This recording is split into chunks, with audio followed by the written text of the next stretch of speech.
points, some of them are not true. Clear? कुछ तो उसमें से सही थे, कुछ नहीं, कुछ गलत थे.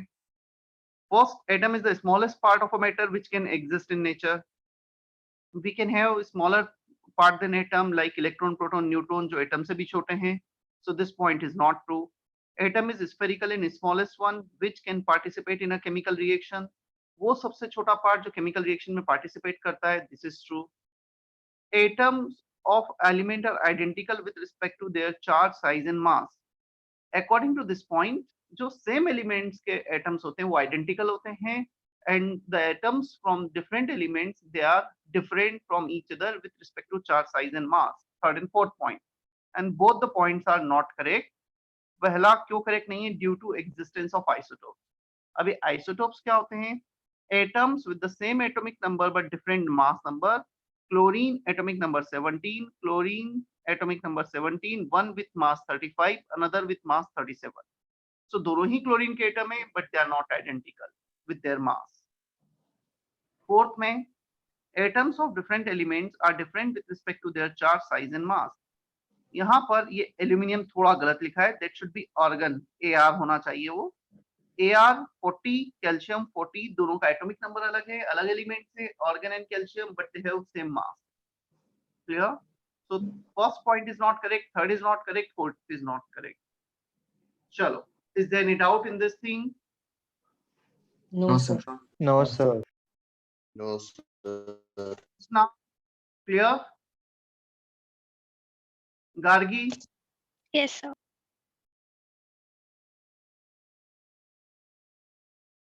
Gargi Pathak, is that okay?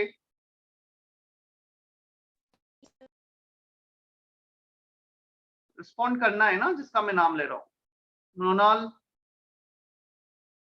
Yes, sir. मतलब काफी सिंपल सा, एक बार तुम भी पढ़ोगे तो इतना कुछ नहीं इसमें नहीं समझने का है. जो मेन इंपॉर्टेंट पॉइंट्स थे डाल्टन सेड्विक मॉडल के वो बता दिए गए. और भी कुछ पॉइंट्स है वो बहुत ज्यादा रिलेटेड नहीं है सच, मतलब इतना ज्यादा एक्सप्लेन करने लायक नहीं. Matter, anything around us which has certain mass and volume is called matter. जो भी हमारे आसपास है जिनका कुछ मास है एंड वॉल्यूम है उसे हम मैटर कहेंगे. Matter is divided in 3 category: solid, liquid and gas. इन 3 कैटेगरी में मैटर को डिवाइड किया गया है. Clear? Classically definitely we can have Bose, Einstein condensate and plasma. वो भी मैटर के स्टेट है बट वो क्लासिकल साइंस में नहीं काउंट होते, जो हमारे सिलेबस में बहुत डिटेल में नहीं है. हमें पता होना चाहिए बस होते हैं. Now solid, liquid and gas they can be divided into 3 category. So these 3 solid, liquid, gas which are divided, which are the part of matter. Now we can distinguish them on the basis of intermolecular forces and thermal energy. So intermolecular forces क्या होते हैं? There is a force of attraction between the molecules of a substance of a matter. Solid has maximum intermolecular forces and the liquid has moderate, minimum for the gases. क्या ये समझ में आता है? ये मैक्सिमम, ये मॉडरेट और ये मिनिमम क्यों होगा? Intermolecular Yes, force sir. Of attraction. Yes, sir. Yes, sir. Atharva, Isha? Yes, sir. ठीक है, मैं अगेन रिपीट कर रहा हूँ. डेफिनेटली मुझे अब लिखाने की जरूरत नहीं पड़ रही तो मैं थोड़ा सा फास्ट चल पाऊंगा जिससे हम ज्यादा कंटेंट एक ही लेक्चर में कवर कर पाएंगे. यदि किसी भी न्यू स्टूडेंट को कुछ ऐसा लगता है कि वाला पॉइंट क्लियर नहीं है तो मैं उसी टाइम बताना है. स्पेशली मैं उन बच्चों के लिए ले रहा हूँ जिन्होंने लेट ज्वाइन किया है. क्लियर? और इवन किसी को भी नहीं समझ में आता है, पुराना भी बच्चा है, उसे लगता है कि नहीं ये पहले भी नहीं समझ में आया, अभी भी नहीं है, तो उस टाइम तुम पूछ सकते हो ना, उसे मैं थोड़ा और डिटेल में बता दूँ. So next one is thermal energy. It is the energy due to movement which depends only on temperature. ये वो एनर्जी है जो मूवमेंट पर डिपेंड करती है और ये मैक्सिमम होगी मैक्सिमम होगी गैसेस के लिए and it is minimum for the solid. सबसे ज्यादा मूवमेंट किसका होगा? गैसेस का. सबसे कम मूवमेंट सॉलिड का. So it is minimum for solid, maximum for gases. So there are 2 properties. On the basis of that, we can relate them, we can differentiate them: intermolecular force of attraction and thermal energy. Thermal energy, thermal related to temperature. So energy due to movement and that energy depends only on temperature. if you increase the temperature, then this energy increases, and vice versa. Atomic terms, ये काफी useful terms है क्योंकि हर जगह हम इसे use करने वाले हैं. Atomic number, which is denoted by Z, that is the number of protons in an atom, or one more definition, number of electrons in a neutral atom. So if we are taking neutral atom, then we can define atomic number with respect to electrons also. If we are not taking neutral atoms, then it should be defined number of protons. मतलब neutral हो या ना हो, protons will not change. इसका मतलब ये हुआ जो न्यूक्लियस है एट द सेंटर, न्यूक्लियस में कभी भी प्रोटॉन्स और न्यूट्रॉन्स चेंज नहीं होंगे. जब भी हम किसी सब्सटेंस पे कुछ पॉजिटिव या नेगेटिव चार्ज देंगे, if you are giving negative charge, हम उसमें एक्स्ट्रा इलेक्ट्रॉन ऐड कर रहे हैं.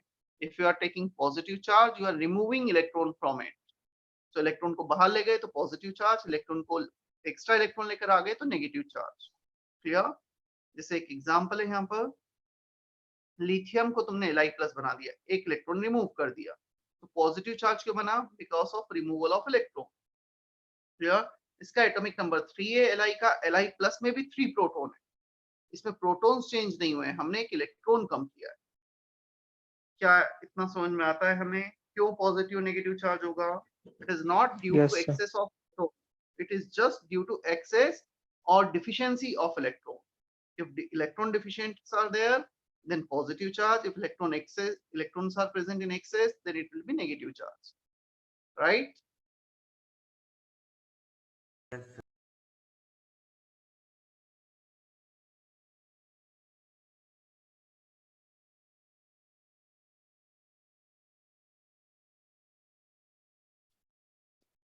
Mass number. Mass number, it is a sum of protons plus neutrons which are collectively called nucleons. Protons plus neutrons का addition, जिसे हम nucleons भी कहते हैं. Clear? So sum of protons and neutrons which is called nucleons, and they are present at the nucleus of an atom. So nucleus में जो भी present होता है उसे nucleons कह दिया, मतलब protons plus neutrons. P plus N is called mass number. और किसी भी एलिमेंट को कुछ ऐसे रिप्रेजेंट किया जाएगा, X is the element, atomic number here and the mass number here, or maybe in this manner, Z and A. So जो A है, this will be P plus N and Z will be P. Is that okay? ये काफी सारे questions है ना, find the total number of neutrons, electrons, protons, तो उसमें ये यूजफुल होती है डेफिनेशन. फिर हमें पता होना चाहिए मास नंबर का क्या डेफिनेशन है और एटॉमिक नंबर का क्या डेफिनेशन. काफी सिंपल सा है. ठीक है, कुछ एग्जांपल्स फिर यहाँ पे लिए थे, जब तुमने कॉपी किया होगा, शायद पढ़ा होगा, नहीं भी पढ़ा है तो इसे लेक्चर के बाद एक बार वापस से एग्जांपल्स को पढ़ लेना. आइसोटोप्स ऑलरेडी अभी एक्सप्लेन किया था, same atomic number but different mass number. 2 sets of examples are given. क्या ईशा इतना हमें समझ में आता है आइसोटोप्स क्या होते हैं? Yes, sir. ठीक है,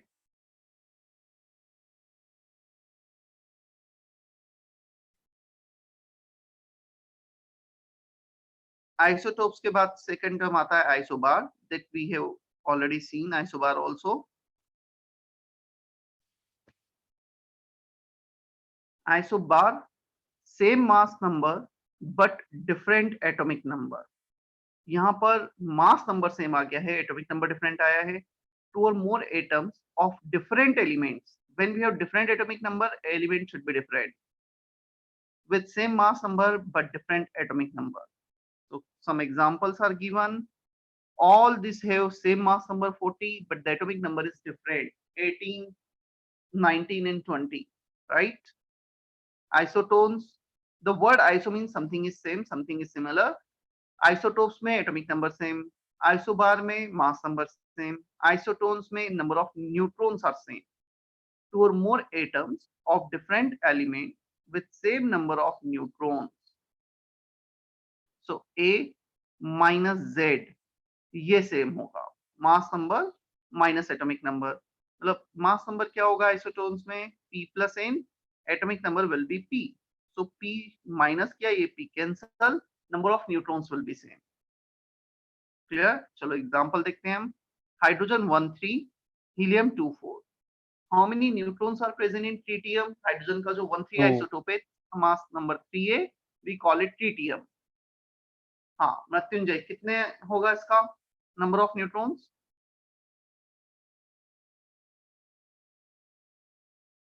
मृत्युंजय,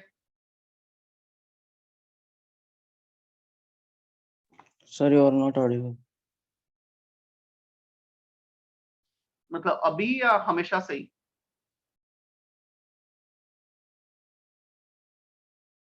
शुभम, परी पाटिल, आर्य Agnihotri, am I audible or not? Yes, sir, you are audible. Yes, sir, you're audible.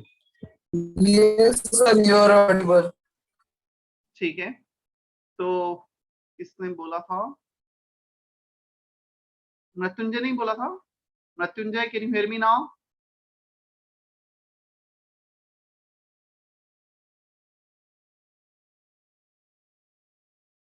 Sir, I'll rejoin.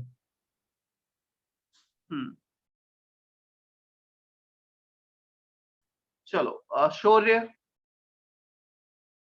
Shaurya, can you hear me? Sir, 2. Yes, sir. 2, so 2 in tritium, explain कर सकते हो 2 क्यों है यहाँ पर neutrons? Yes, sir. Because the formula is A minus Z, so I reduced neutrons minus the proton number. So mass number, which is the protons plus neutrons, if we subtract protons, basically this 3 is protons plus neutrons, 1 is protons, so protons plus neutrons minus proton will give number of neutrons. Same यहाँ पे भी किया. So helium is the combination of 2 protons 2 neutrons, उसमें से 2 neutrons 2 protons को minus किया, both have same number of neutrons. Isotopes, isoelectronics, where number of electrons are same, one of the definition. Second definition, जिसपे based एक question अभी NEET में recently आया था 2017 में, नंबर ऑफ इलेक्ट्रॉन्स के साथ साथ if valence electrons are also same then we call it isoelectronic. तो वैलेंस इलेक्ट्रॉन भी सेम हो गए ना, तब भी उसे हम आइसोइलेक्ट्रॉनिक्स बोलेंगे। Clear? Is that okay? Sudarshan, Sir, please repeat. करता हूं से एक्सप्लेन, मैं एग्जांपल एक एक्सप्लेन करता हूं, बेटर है। Nitrogen has 7 electrons. If we have given it 3 extra electrons, so 10 electrons are there. Oxygen has 8 electrons. If we give 2 extra electrons, it has 10 electrons now. Sodium has 11 electrons. If we remove 1 electron, 10 electrons are present.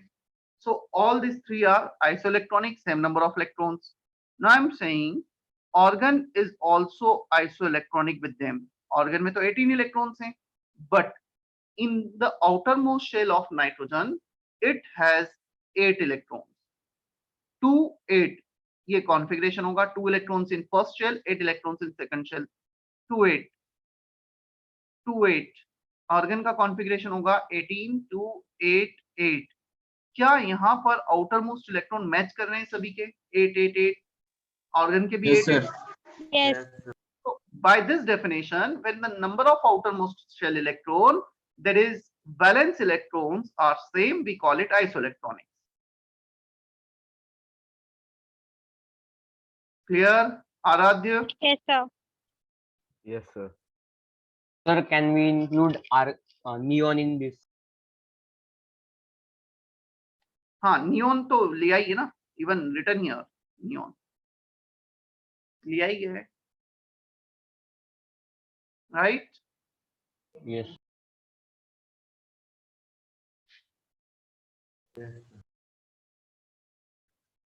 और again जिस तुमने most probably copy कर लिए होंगे सभी ने, अब आज लेक्चर के बाद जितना होगा उतना बैठ के एक बार अच्छे से फिर पढ़ना भी, तो 99.9% चीजें तुम्हें समझ में आ जाएंगी। फिर एक बार तुमने कॉपी किया, एक बार अब मैं एक्सप्लेन करूँ, वापस से तुम पढ़ लेना। क्लियर? और फिर होमवर्क जो मैं दूंगा उसके बाद प्रैक्टिस करना। आइसोस्टर्स, आइसोस्टर्स, आइसोडायफर्स, ये अभी शायद नए वर्ड्स होते हैं, 11th में 10th तक नहीं कराए जाते हैं। Store more substance with the same number of electrons and same number of atoms. First thing, number of electrons should be same. Second thing, number of atoms should be same. दो चीजें same होनी चाहिए आइसोस्टर्स में, number of atoms as well as number of electrons. For this is the example for this. N2O and CO2. How many atoms are there in N2O? Say total atoms are 3. दो nitrogen के atom है, N2 1 oxygen atom. Total atoms are 3. In CO2 1 carbon atom, 2 oxygen atom. So total number of atoms are 3. Clear? So यहाँ पर 3 atoms आ रहे हैं दोनों में, electrons count कर लेते हैं. N2O 7 electrons, second nitrogen 7 electrons, oxygen 8 electrons. 2 nitrogen, 1 oxygen. Carbon dioxide 6 electron for carbon, oxygen 8 electrons, another oxygen 8 electrons. Both are having 22 electrons. अब क्वेश्चन ये आता है, सर आपको कैसे पता इनका 7 इलेक्ट्रॉन से 8 इलेक्ट्रॉन से? Means indirectly if you want to ask how do you know atomic number and mass number of them, तो वो मैंने लेक्चर नोट्स में आगे लिखाए हैं, वो तुम्हें भी याद रखना है अप टू 30. क्लियर? वैसे तो पूरा पीरियोडिक टेबल याद रखना है, बट अभी इस चैप्टर के लिए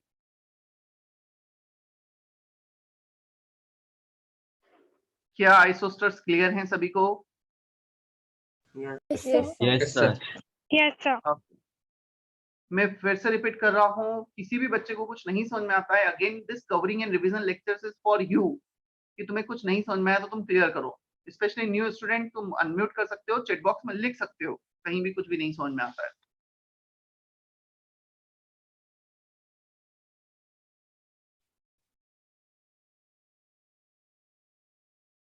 Then isodiaphers, 2 or more atoms with the same difference in number of neutrons and protons. Means if we take number of neutrons in a substance and number of protons, their difference is same, neutrons minus protons. Clear? चलो H13 कितने neutrons थे इसमें? 2 neutrons and 1 proton. So 2 minus 1, neutrons minus proton आ रहा है 1. मतलब neutron कितना access में है? एक न्यूट्रॉन प्रोटॉन के कंपैरिजन में एक्सेस में. यहाँ पर ये फॉर्मूला लिखा है लिथियम के लिए, वो Ci दिख रहा है, that should be Li. Clear? Lithium है वो, तुमने लेक्चर नोट्स लिखे होंगे, जिसने यहाँ से कॉपी किए होंगे वो चेंज कर लेना, एंड उत्कर्ष तुम भी चेंज कर लेना अपने लेक्चर नोट्स में ना, वो Li है. सो Li, mass number 7, atomic number 4, मतलब 4 न्यूट्रॉन्स, सॉरी 4 प्रोटॉन्स. एक minute, atomic number is 3. So atomic number is 3 for lithium, means protons is 3, neutrons are 4. Difference 4 neutrons minus 3 protons, 1. Same difference isodiaphers. Is that okay now? Anish, Apurva? Yes, sir. Yes, sir. Swamin? Yes, sir.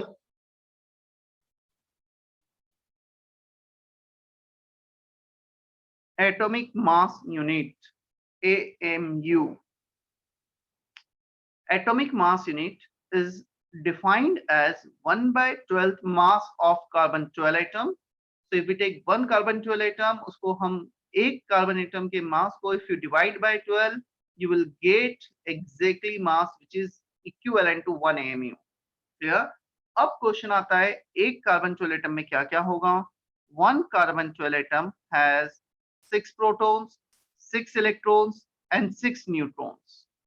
6 times of mass of proton, 6 times of mass of neutron, 6 times of mass of electron. जितने भी substance है carbon atom में, उन सभी के मास को add कर दिया. Now, mass of electron is very very less. You can ignore mass of electrons. इसे तुम इग्नोर कर सकते हो, इसे हमने 0 कर दिया. तो यार ये हम देखेंगे क्यों इग्नोर किया है बाद में. So बचा क्या? Mass of proton and neutron. Here one more approximation can be taken. Mass of proton and mass of neutrons both are almost equal. So हमने 6 times of mass of proton plus 6 times of mass of neutron को लिख दिया 12 times of mass of proton. 6 + 6 12। Clear, ये दोनों equal होते हैं। Question sir how do we know they are equal and the mass of electron is negligible? So उसका answer तुम्हें next और may be next to next page पे मिल जाएगा। क्लियर, यहाँ पर थोड़ा सा उत्कर्ष ने गलत लिखा था, 12 प्लस एमपी कर दिया था। It should be 12 times of MP, बीच में प्लस नहीं आएगा, राइट? यदि तुमने कॉपी किया है तो प्लस हटा लेना बीच में से, 12 MP only. MP represent mass of proton, this 12 will cancel out, so 1 mu effectively क्या हो गया? मास ऑफ प्रोटॉन।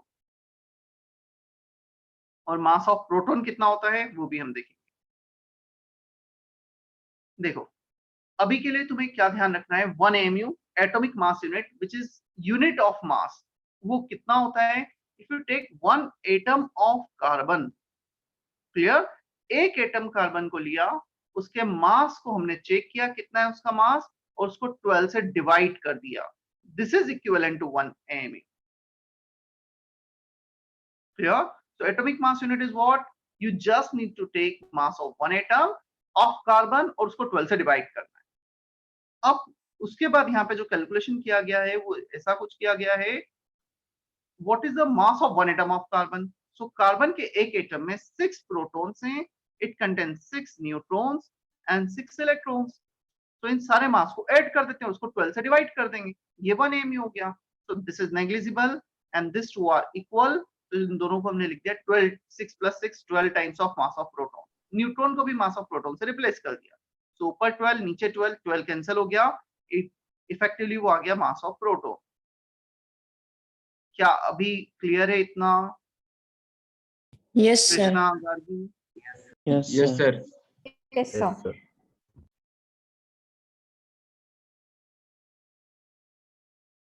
सो फाइनली हम इस रिजल्ट पे आ गए हैं, atomic mass is equal to mass of 1 proton. अब एक प्रोटॉन का मास कितना होता है? 1.67 10⁻⁻24 grams। Clear, mass of proton and neutron both are almost equal. कोई डाउट इसमें?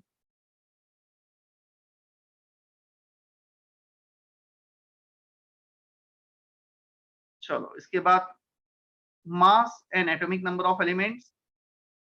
तुम देखोगे इस टेबल में 20 तक एटॉमिक नंबर मास नंबर दोनों लिखे हैं, और 30 तक एटॉमिक नंबर मेनली लिखे हैं, कुछ सब्सटेंस के मास नंबर लिखे हैं। इस टेबल में जितना लिखा हुआ है वो तुम्हें मेमोराइज करना है, लर्न करना है, इतना ही नहीं, आगे और भी एटॉमिक नंबर्स आएंगे, बट हाँ अभी के लिए इस चैप्टर में इतना तो करना ही है। क्लियर है उतना? Yes, sir. Yes, sir. Yes, sir. Yes, sir. If you do not remember the atomic number and mass number, especially up to 20, तो definitely वो बहुत सारे क्वेश्चन तुम मिस कर जाओगे, पता नहीं चलेगा क्या करना है। जैसे मैंने कार्बन लिया, how do we know carbon has 6 proton 6 electron 6 neutron? तो वो हमें यहाँ से पता लगता है, उसका एटॉमिक नंबर 6 है, प्रोटॉन इलेक्ट्रॉन 6, मास नंबर 12 है, नंबर ऑफ न्यूट्रॉन्स 12 - 6, राइट? अब आते हैं हम एटॉमिक मास पर। एटॉमिक मास क्या होता है? Mass of one atom of an element divided by 1/12 mass of carbon 12 atom. This is the definition of 1 mu। ऐसा तो हमने 1 mu डिफाइन किया था, और 1 mu क्या होता है? मास of proton. So basically what we are doing, we are dividing by the mass of proton। एक एटम के मास को एक प्रोटॉन के मास से डिवाइड कर दिया। अच्छा, एक एटम का मास होता क्या है? क्या हम ये बोल सकते हैं mass number which is the number of nucleons, protons plus neutrons into mp, ये हो गया mass of one atom divided by 1/12 of carbon 12 atom which is mass of proton। इस डेफिनेशन में ऊपर क्या आया है? Mass of one atom. एक एटम का मास कितना होगा? जितने उसमें प्रोटॉन्स प्लस न्यूट्रॉन्स है into mass of one proton. Clear? और नीचे मास ऑफ प्रोटॉन, ये मास ऑफ प्रोटॉन कैंसल, बेसिकली ये आ गया है atomic mass, number of protons plus neutrons, जो अब तक हम करते आ रहे हैं। So this is a number, relative quantity, we don't have unit for this. Clear? देखो Sir, please वही- repeat. हाँ, अभी वो कंप्लीट नहीं हुआ है, उसी को आगे एक्सप्लेन किया जा रहा है। एटॉमिक मास होता है mass of one atom divided by mass of 1 AMU के रिस्पेक्ट का मास. So Z into MP, atomic number into mass of proton. A minus Z, which is basically number of neutron into mass of neutron, plus number of neutron into mass of electrons, divided by 1/12 mass of carbon 12 atom, जो 1 AMU का definition था. तो ऊपर तुम देखोगे क्या बचेगा in this formula. इसे इलेक्ट्रॉन के मास को इग्नोर कर दिया. Z into MP, A minus Z into Mn, Mn को भी MP लिख दिया. तो ऊपर बचा A times of mass of MP. क्या ये समझ में आता है हमें?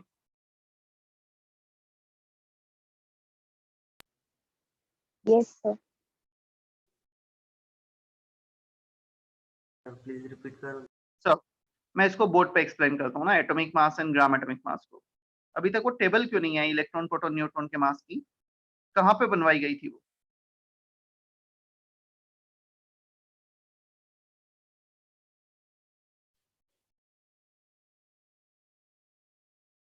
पहले मैं इस टेबल पे आ जाता हूँ, फिर मैं एटॉमिक मास पे वापस आता हूँ.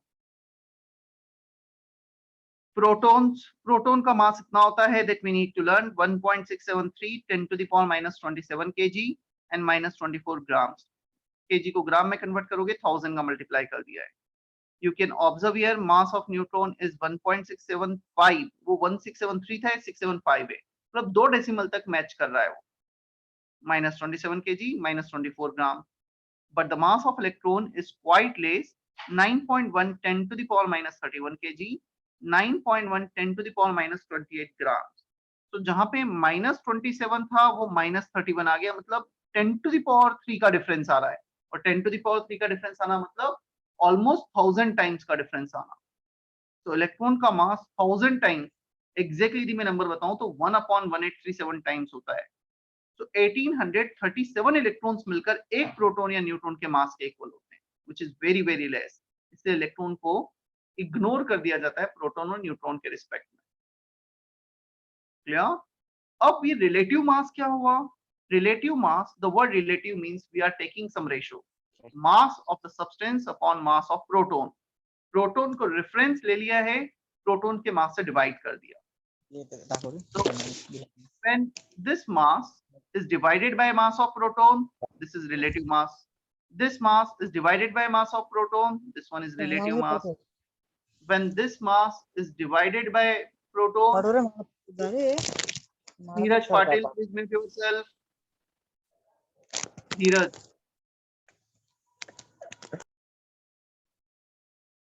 So when this mass is divided by mass of proton, we get 1/1837 relative mass. Clear? So relative mass is basically mass with respect to protons. Similarly, charge of proton, charge of electron, charge of neutron. हम relative charge भी define कर सकते हैं. Relative charge, charge of the substance divided by charge of proton. Proton को reference ले लिया जाता है. So plus 1.6 into 10 to the power minus 19 upon this same quantity. So plus 1, 0 by something 0, सिर्फ minus 1 आ जाएगा. So electron proton they have same charges, but the only difference is their sign. उनका sign different हो जाता है. So relative charge plus 1, 0 and minus 1 जो next page पर है. क्या इतना क्लियर है हमें? Yes, sir.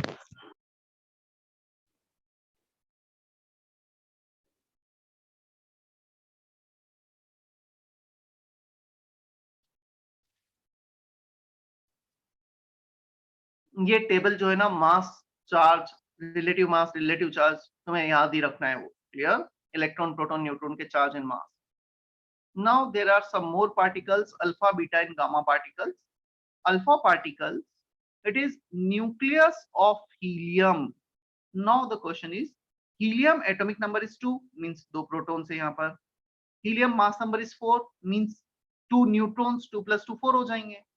So they have 2 protons, hence the charge is plus 2, relative charge, and mass is 4 unit, 2 protons plus 2 neutrons. So alpha particle is nothing but just a nucleus of helium, 2 protons plus 2 neutron combination. Electrons को remove कर दिया है. जब helium में से तुमने 2 electron थे, 2 ही electron थे, उन्हें भी रिमूव कर दिया तो न्यूक्लियस बचेगा. Beta particle is nothing but beam of electron, मतलब इलेक्ट्रॉन्स ही हैं वो, कुछ और नहीं. सो बीटा पार्टिकल का चार्ज, जो भी चार्ज इलेक्ट्रॉन का है, -1. बीटा पार्टिकल का मास, whatever the mass of electron, 1/1837. Again, these are relative charge and mass. Gamma particle, they are electromagnetic radiations. The radiations coming from the sun, the radiation emitted by any source of light, जो हमारे room में भी लगी हैं, tubelights हो गए, bulb हो गए, they are the मतलब basically they are the electromagnetic radiation. They are emitting electromagnetic radiation. उसी का पार्ट होता है गामा. इलेक्ट्रोमैग्नेटिक रेडिएशन बहुत सारे पार्ट में डिवाइड की जाती है. One of the case for EM radiation is gamma radiation. So किसी भी ईएम रेडिएशन का ना चार्ज होता है ना मास होता है, सिर्फ उनमें एनर्जी होती है. They are the form of energy. क्या इतना क्लियर है अदिति, अमन? Yes, sir. Yes, sir. Yes, sir. Yes. सृजन, सूरज? Yes, Is that okay? Yes, sir. Vaishnavi? Yes, sir. ठीक है. Then I have given these questions. Arrange the following in increasing order of their charge by mass, magnitude only. तो हमें negative sign को consider नहीं करना है, charge by mass में इन्हें अरेंज करना है. Proton, neutron, electron, alpha particle, हर किसी का चार्ज एंड मास यहाँ पे लिखा हुआ है. अल्फा पार्टिकल का charge 2 unit, mass 4 unit. When we need to compare them, we can take their relative charge and relative mass. हमें कम ज्यादा ही तो बताना है. तो अल्फा का चार्ज 2 यूनिट, मास 4 यूनिट, अल्फा हो जाएगा 2/4. इलेक्ट्रॉन का चार्ज -1 और मास हमने 1/1837 लिखा था. मतलब इन टेबल का यूज करके इस क्वेश्चन को सॉल्व करना था. हर किसी का चार्ज बाय मास चेक करो क्या ये सही लिखा है. Yes, sir.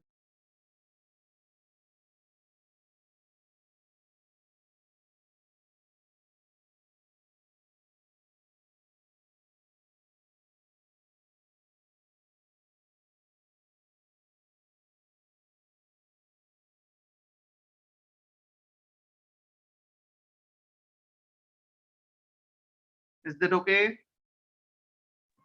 Yes, sir. Yes, sir.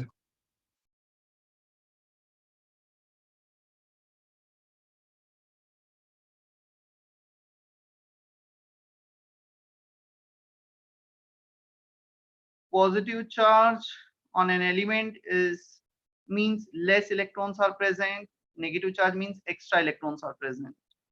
तो ये ऑलरेडी एक्सप्लेन किया था. जहां भी पॉजिटिव चार्ज है, प्रोटॉन्स विल नॉट चेंज. सिर्फ इलेक्ट्रॉन ऐड किए हैं या रिमूव किए हैं.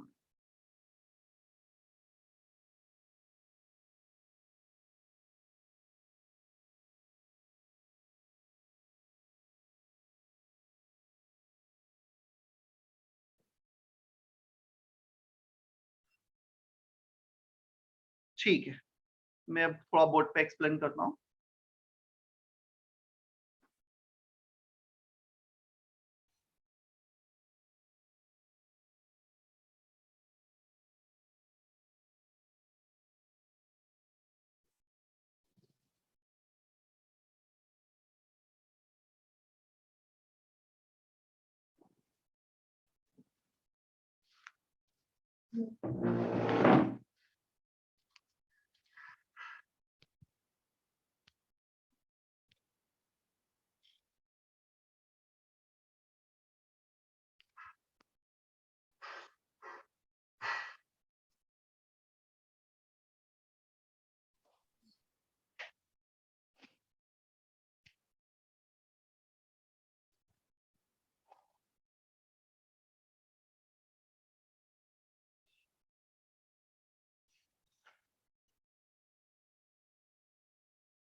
Board is visible properly? Yes, sir. Yes, sir. Yes, sir.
Atom, molecule, and mole. Atom, molecule, and mole. Atom is the smallest part of a matter which can participate in a reaction, and it may or may not exist independently. Clear हो सकता है nature में independently exist करे, हो सकता है ना करे. मैं कुछ एग्जांपल्स लेता हूं एटम्स के. Atoms, nitrogen atom, oxygen atom, neon atom, helium atom, carbon atom, magnesium atom. तो इनका सिंगल एटम है हमारे पास. क्लियर? और बहुत छोटी क्वांटिटी होती है. प्रैक्टिकली इनको एक सैंपल से सेपरेट करना पॉसिबल भी नहीं होता है. Nitrogen can not exist in the form of atom in nature. ये किस फॉर्म में एग्जिस्ट करेगा? ये एग्जिस्ट करेगा N2 के फॉर्म. तो जहां पे दो या उससे ज्यादा एटम का कॉम्बिनेशन हुआ, we call it molecule. So molecule is the combination of two or more than two atoms. Now you can raise one question. क्या सर ये जो molecule हैं, they are the combination of similar elements, similar atoms, or they might be combination of different. So we can have both combination of the same type atom or maybe different types of atom. Yeah. एक carbon दो oxygen मिलकर एक molecule बन रहा है. So this represent what? One carbon atom and two oxygen atom will combine to give one molecule. One nitrogen atom and three hydrogen atom can combine to give one molecule. So कुछ atoms को साथ में लेकर आ गए और उसे molecule बना दिया. और एक और एग्जांपल लेता हूं इसका. C12H22O11, C6H5N. So basically these are the some examples for molecules. 6 carbon atom, 5 hydrogen, 1 nitrogen, 12 carbon, 22 hydrogen, 11 oxygen atom can combine to give one molecule. Here 3 oxygen atom can combine to give one molecule. P4 4 phosphorus atom can combine to give one molecule. So same type के भी हो सकते हैं, different type के combination भी हो सकते हैं. तो कुछ एटम से मिलके मॉलिक्यूल्स बनता है. दोनों सिमिलर साइज के कैटेगरी में आते हैं, दोनों ही बहुत छोटे होते हैं. And for both of them practically we can not separate from the sample. अब आते हैं मोल पर. सो मोल एक ऐसा टर्म हो गया, हमने ऐसा टर्म डिफाइन किया. If you are taking 1 mole of atom और 1 mole of molecule, practically you can separate them from the sample. 1 mole is very large quantity. 1 mole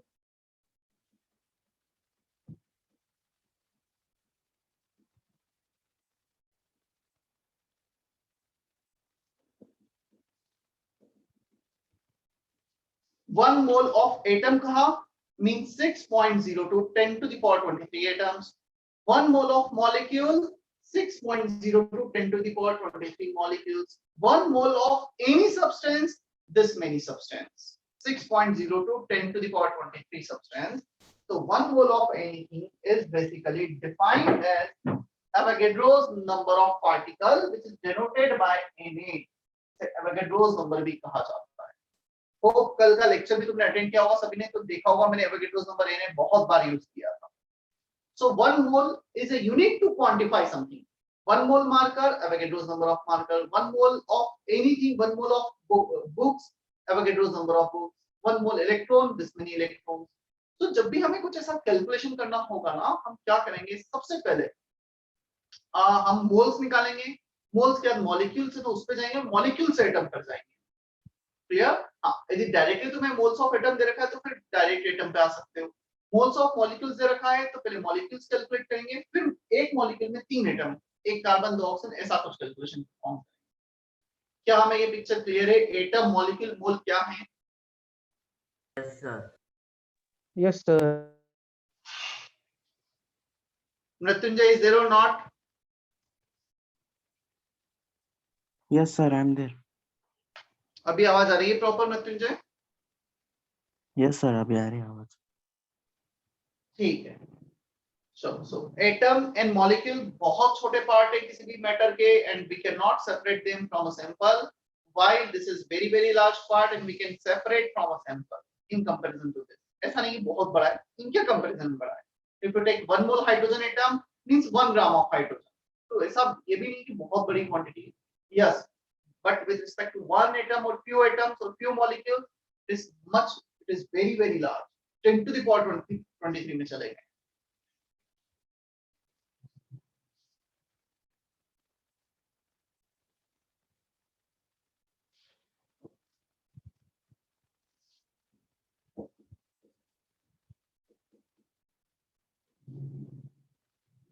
Atomic mass is basically पहले मैं इसको थोड़ा सा और बेसिक लेवल पे जाकर बताता हूँ कि है क्या। If you are saying atomic mass of neon is 20, clear? Atomic mass of neon is 20, तो 20 क्या significant? What is the significance of this number 20? 20 is number of protons plus number of neutrons.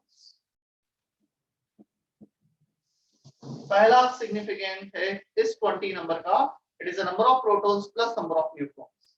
Clear? अब आते हैं हम second पर।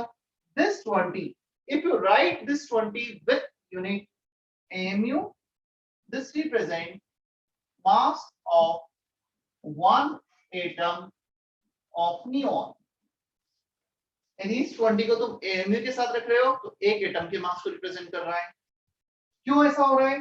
Protons plus neutrons are 20 and mass of one proton is 1 AMU। क्या हमने ये डिराइव किया था? 1 AMU is nothing but just the mass of proton। ऐसा कुछ देखा था क्या हमने? Yes, sir. Yes, sir. Yes. 20 AMU means mass of 20 protons or neutrons। तो ये 20 protons neutrons का ही कॉम्बिनेशन है neon। तो 20 AMU mass of one atom।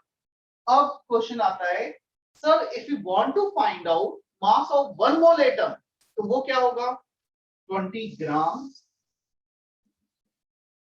mass of 1 mole atom of neon। So 20 represent what? Protons plus neutrons। 20 AMU mass of 1 atom, 20 grams mass of 1 mole atom। Next question, sir ये तो हमें clear हुआ क्योंकि आपने explain किया है, mathematically सब कुछ बताया भी है, but how can we write 20 gram that is the mass of 1 mole atom? ये कैसे लिखा? चलो मैं इसका भी मैथमेटिकल प्रूफ दे देता हूं। 20 gram is mass of 1 mole atom of neon. कैसे आया?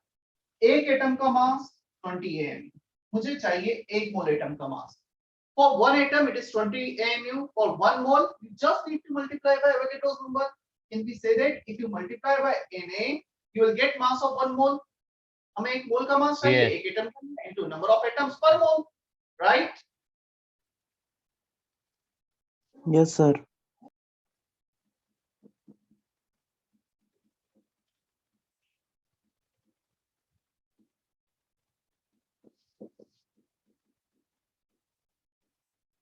देखो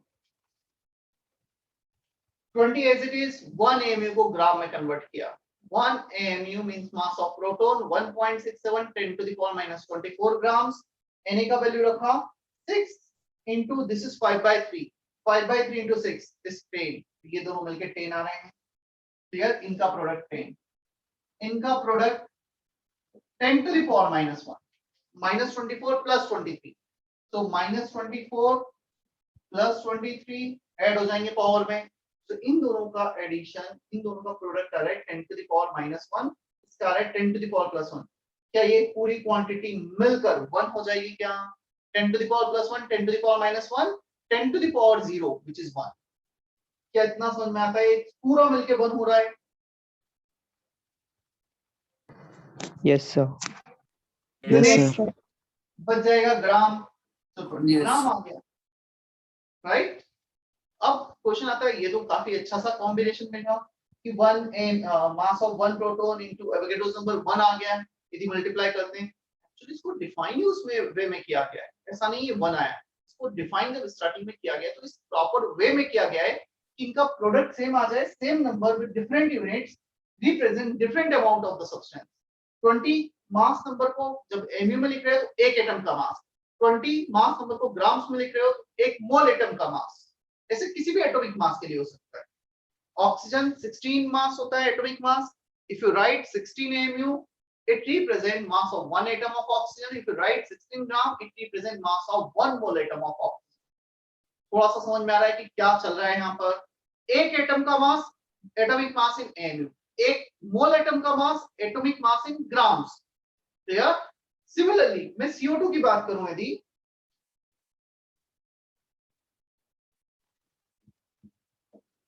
44, अब 44 को मैं लिख रहा हूं AMU, 44 को हम लिख रहे हैं ग्राम्स।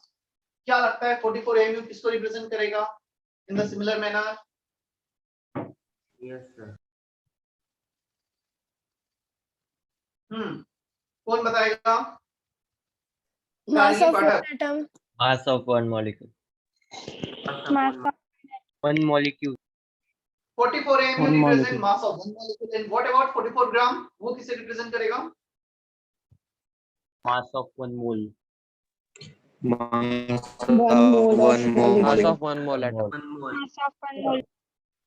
ठीक है, मतलब अभी तुम्हें भी समझ में आने लग गया है कि एटॉमिक मास को, एटॉमिक मास क्या होता है? तीन चीजें, protons plus neutrons atomic mass, atomic mass in AMU mass of one atom, atomic mass in grams mass of one mole atom.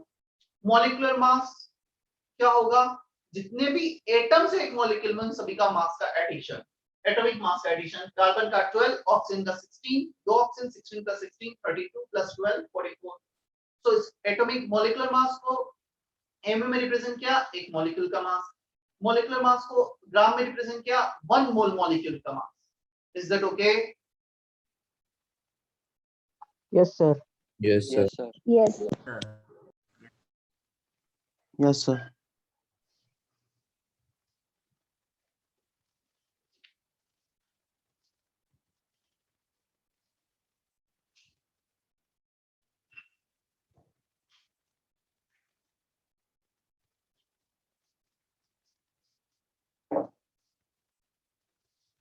Just a minute ना, शायद एक दो बच्चे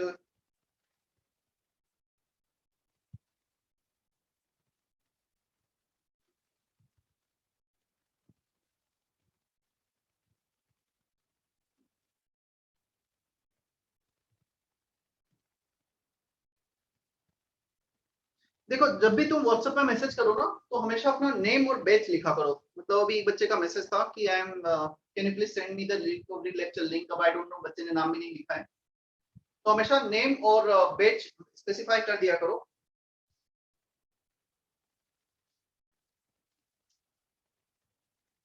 स्पेशली स्टार्टिंग के 2-3 मैसेज करोगे ना, 2 साल तक तुम्हें मैसेज करना है डेफिनेटली। स्टार्टिंग में 2-3 मैसेज करोगे तब डाल दोगे, तो काफी बार ये होता है। पर्सनली मैं बताऊं, मैं बच्चे का नाम सेव कर लेता हूँ, तो फिर वो सेव रहता है। और इवन नहीं भी सेव रहता है, तुमने ऊपर नाम लिखा है, ऊपर जाके जस्ट स्टेटमेंट देके आ जाता है कि चलो कौन सा स्टूडेंट, मतलब हमें पता रहेगी।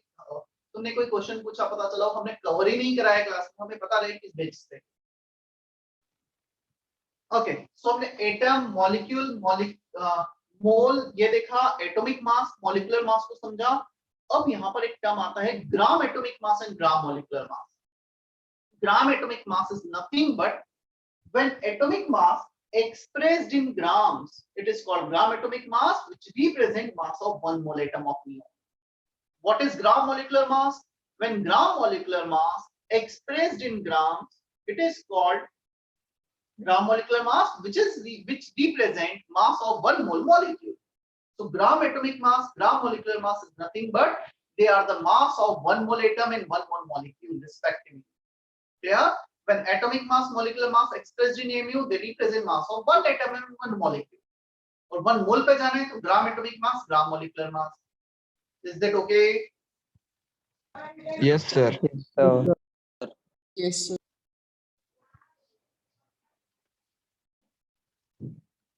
ग्राम एटॉमिक मास को GAM लिखा जाता है, ग्राम मॉलिक्यूलर मास को GMM लिखा जाता है। Gram atomic mass, gram molecular mass, clear? अच्छा, यहाँ पर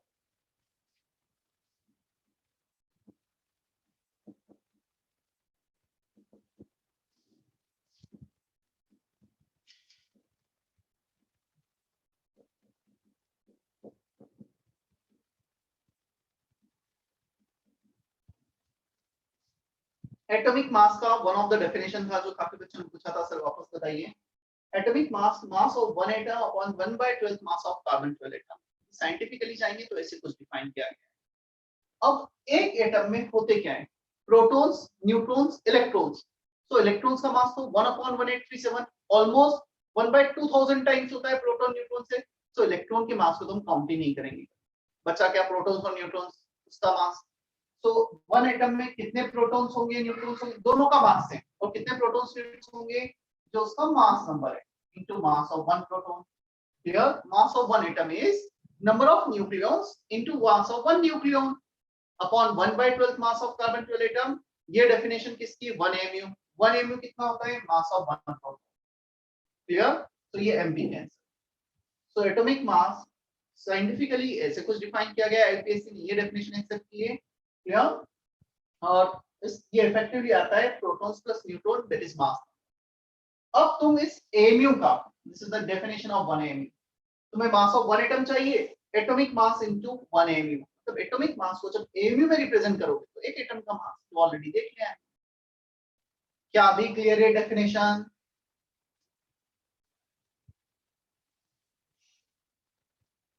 is that okay? Yes, sir. Yes, sir.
देखो, कैलकुलेशन ऑफ मोल्स, कॉपी नहीं करना है, कॉपी ऑलरेडी तुमने किया होगा, नहीं किया होगा तो कर लेना। सुन लो पहले।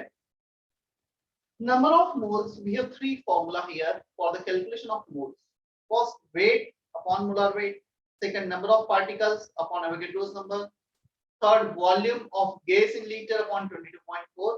In ml ले रहे हो तो नीचे 22,400 करना है. And this third formula is valid only for gases. for a particular condition of temperature and pressure, that is STP, standard temperature. Standard temperature pressure में टेम्परेचर होता है 273 केल्विन, प्रेशर होता है 180.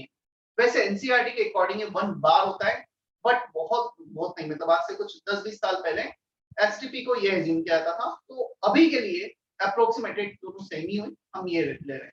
मैं गैसेस स्टेट में काफी डिटेल में जाऊंगा frame condition. So volume upon 22.4, volume by 22,400. This formula is valid only for gases at STP. STP means this temperature and this pressure. Is that okay? अब question आता है सर फॉर्मूले कैसे derive किए गए. मुझे बताओ 1 डजन में कितने पार्टिकल्स होते हैं? कितने होते हैं आयुष? 12. 36 पार्टिकल्स में कितने डजन होंगे? 2, 3, 36 3 dozen. 3 dozen. 36 by 12 कर दिया, राइट? Yes. तो जो एक डजन में नंबर थे उसे डिवाइड कर दिया नंबर ऑफ डजन्स निकालने के लिए. नंबर ऑफ मोल्स निकालने के लिए ऊपर वेट, तो मैं वो वेट नीचे लूंगा which is the weight of 1 mole. ऊपर पार्टिकल्स में वो पार्टिकल्स लूंगा which are the number of particles in 1 mole. ऊपर वॉल्यूम में वो वॉल्यूम लूंगा which is the volume of 1 mole. यही करना है ना हमें. जो भी 1 मोल की प्रॉपर्टी उससे डिवाइड कर दिया.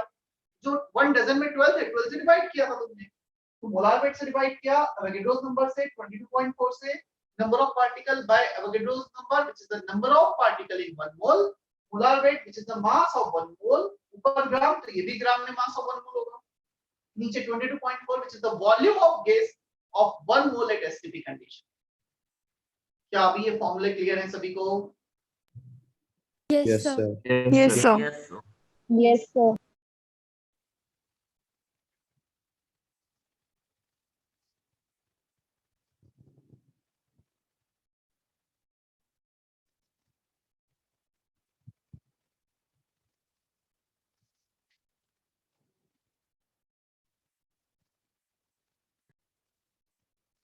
इस चैप्टर में जो क्वेश्चंस तुमसे हैंडआउट का स्क्रीन कॉपी शेयर किया गया है, बहुत सारे क्वेश्चंस हैं जो सिर्फ इन 3 फॉर्मूलों पे बेस्ड हैं.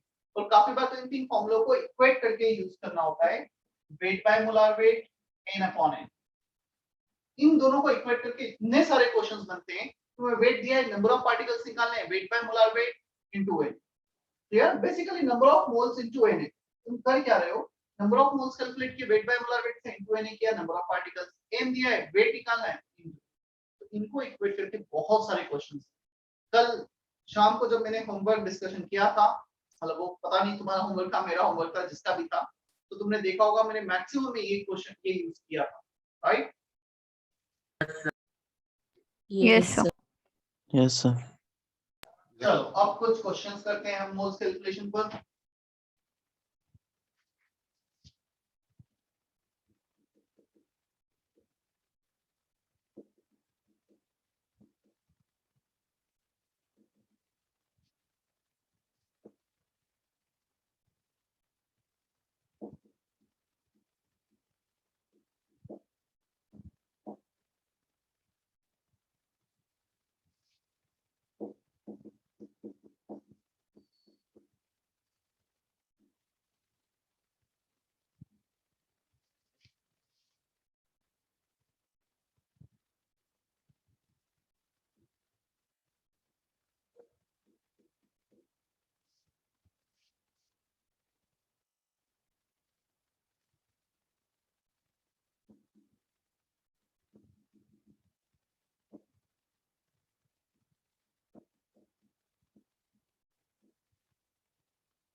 अभी करना है क्वेश्चन. अच्छा है, सभी की प्रैक्टिस होगी. नया क्वेश्चन है, not in your lecture notes. And if you get the answer, you can type in chat box.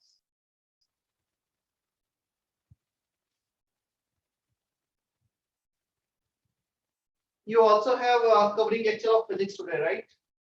दोनों बैच का है, एक बैच का है?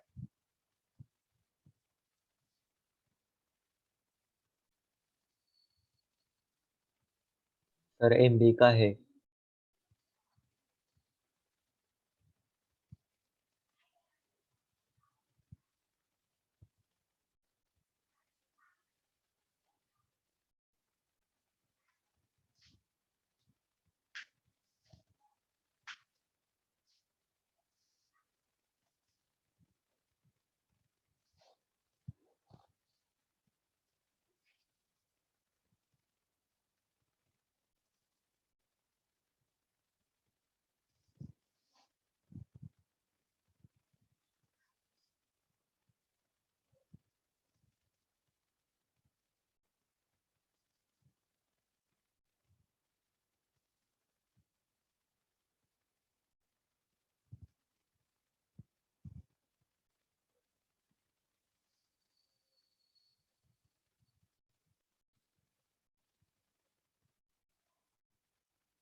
चलो कुछ बच्चों के आंसर आए हैं बट बहुत कम बच्चों के आंसर आए हैं क्योंकि इतने टाइम में मैं एक्सपेक्ट कर रहा था काफी बच्चों के आ जाने चाहिए थे। देखते हैं। Find moles in the following. Weight is given, use this formula, weight in gram upon atomic mass. Atom से लिखे हम एटॉमिक मास ले लिया। So weight in grams 70, atomic mass 7. Answer is 10 mole for the first part. Is there any doubt in the first part? No, sir. No, sir. No, sir. Kanchan, sir. Gargi, Shaurya, No, sir. Isha, No, sir.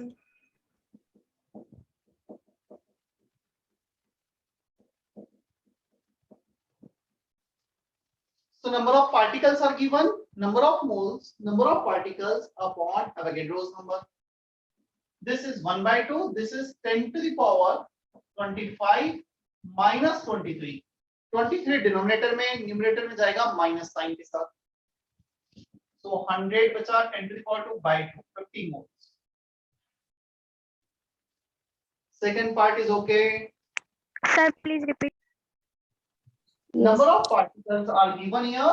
You have to divide by Avogadro's number. Second definition of number of moles, number of particles by Avogadro's number. So Avogadro's number कितना है? 6.02 10 to the power 23. तो यहाँ so इसको इससे divide किया 3 by 6 1 by 2 10 to the power plus 25 10 to the power plus 23. Denominator when it comes in numerator power becomes negative. So plus 25 minus 23. So 10 to the power plus 25 minus 23 100 बचा 100 by 2. क्या अभी clear है second? Yes, sir. तो second का answer 15, first का answer 10। अब इसमें एक और पार्ट है, find also find moles of nitrogen and oxygen atom individually. ये क्वेश्चन बेस्ड है मॉलिक्यूल के अंडरस्टैंडिंग पर। N2O के मेरे पास आ गए हैं 50 moles. Clear? Now can you tell me 1 mole of N2O contain how many moles of nitrogen? कितना लिखा हुआ है यहाँ पर? N2. So 1 can have 2, 50 can have 100. 100. 100. 1 can have 1 mole of oxygen atom. N2O1 नहीं लिखा है कुछ भी, तो 1 है वो। ऑक्सीजन का 1 एटम है एक मॉलिक्यूल में, एक मोल में 1 मोल, तो 50 मोल्स में 50 moles. आया समझ में मॉलिक्यूल की अंडरस्टैंडिंग? N2O लिखा है 1 mole contain 2 moles of nitrogen, 1 mole of oxygen. 1 molecule contain 2 atoms of oxygen, 2 atoms of nitrogen, 1 atom of oxygen. So 15 to 2, 15 to 1. क्या सी पार्ट क्लियर है सभी को? भी सॉरी बी का next part. Yes, sir. Yes, sir. अब आते हैं हम सी पर। Number of moles, volume millilitre में दिया है हमें, ये वाला फॉर्मूला यूज करना है, वॉल्यूम इन मिलीलीटर अपॉन 22,400। चलो कैलकुलेशन कर लेते हैं इसका। 10 to the power minus 3। सो यहाँ पे 2.2 कर देते हैं, 5 आ जाएगा। 5 into 10 to the power minus 4। हमने क्या किया देखना, 22,400 को किया 2.2 और 10 to the power plus 4।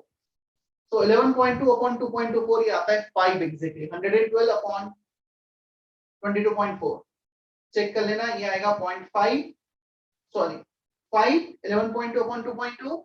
अभी 10 to the power 4 ऊपर जाएगा तो -4 हो जाएगा। कैलकुलेशन पार्ट है, उतना एक दो बार खुद से करोगे कोशिश तो समझ में आने लगेगा।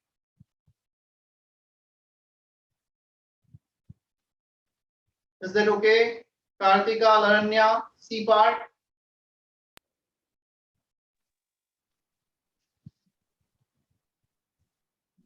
Sir, Yes.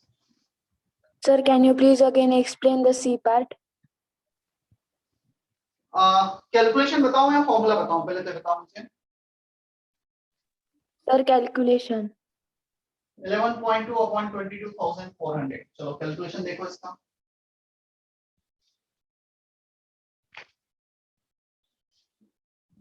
11.2 एक काम करते हैं, इसमें हम क्या करते हैं, अपॉन 22,400 इसको मैं कर देता हूँ 22.4 into 10 to the power plus. तो ये जो डेसिमल यहाँ पे था उसे शिफ्ट कर दिया यहाँ पर, डेसिमल को इधर शिफ्ट किया इंटू 1000, तो 22.4 इंटू 1000 इज बेसिकली 22,400। क्या इतना समझ में आता है हमें? Yes, sir. 11.2 upon 22.4 is 2, तो ये 1/2 ऊपर गया 1000 10 to the power minus 3 हो गया। Is that okay? Yes, sir. 1/2 होता है 0.5 10 to the power minus 3, 0.5 can be written as 5। ये डेसिमल को राइट साइड शिफ्ट किया तो -3 का -4 हो गया। Is that okay now? Yes, sir.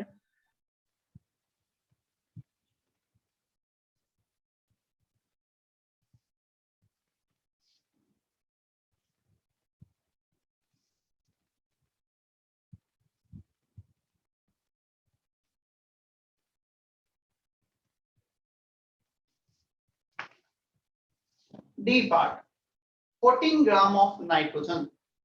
अब क्वेश्चन यहाँ पे आता है, सर नाइट्रोजन मींस N और N2, nothing is given here, ना एटम्स दिया है ना मॉलिक्यूल्स दिया है, then what should we consider? So the answer is, if nothing is given about atom and molecules, then whichever form exists in nature that should be considered। हमारे atmosphere में N2 exist करता है तो मुझे N2 consider करना है। Clear? Oxygen बोला होता O, O2, O3, तीनों में से कौन सा सबसे ज्यादा स्टेबल है जो नेचर में एग्जिस्ट करता है? O2। जो भी नेचर में एग्जिस्ट करता है वो कंसीडर करना है। तो यहाँ पे नंबर ऑफ मोल आएंगे weight upon molecular weight which is 28 for N2 not 14, right? तो इसका आंसर होगा 0.5। ये क्वेश्चन सिर्फ इसलिए दिया था जब भी इंफॉर्मेशन नहीं दिए तो हमें क्या कंसीडर करना होता है। क्या क्लियर है इतना? बहुत सारे बच्चों ने इसका आंसर 1 दिया हो, but answer is 0.5।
One more question.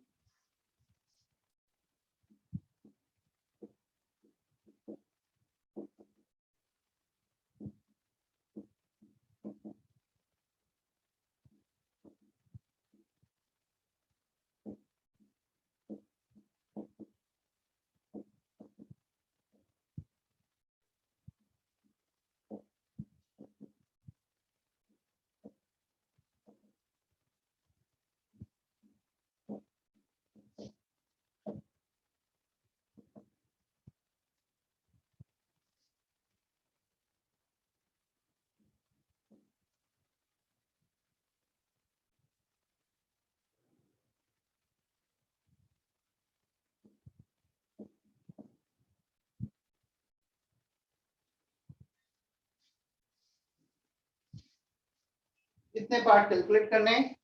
अच्छा, एक gram ions, number of gram ions, what does it represent? क्या मतलब है? moles, number of moles।